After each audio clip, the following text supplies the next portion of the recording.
ক্ষোভের মুখে বিষ্ণুপুরের সাংসদ সৌমিত্র খা। বিষ্ণুপুর স্টেশনে আন্ডারপাসের দাবিতে বিক্ষোভকারীদের সঙ্গে কথা বলতে গিয়ে বিক্ষোভের মুখে খোদ বিষ্ণুপুরের বিজেপি সাংসদ সৌমিত্র খা।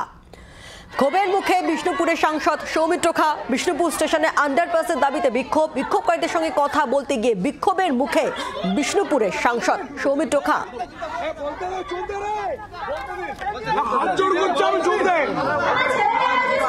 প্রথম কথাই বলুন স্যার, না স্যার কেউ বলুন।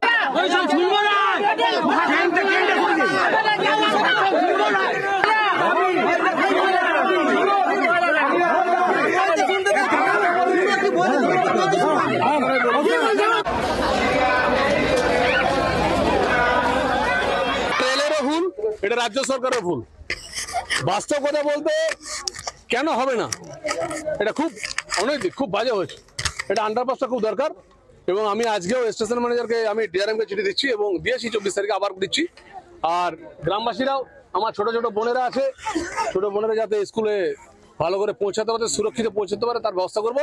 আর আমার এসডিওকে একটা রিকোয়েস্ট করতে আজকে যাবো যে একটা চিঠি রেলওয়ে বোর্ডকে আপনি পাঠান যে আন্ডারপাসটা করার জন্য।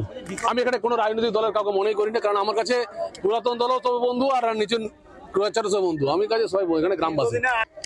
সমাধানটা আমি চাইছি রাজ্য সরকার থেকে চিঠি গেলে তার 15 দিনের মধ্যে টেন্ডার করে কাজ শুরু করবো। বাংলার আওয়াজ, বাঙালির আবেগ, জি 24 ঘন্টা।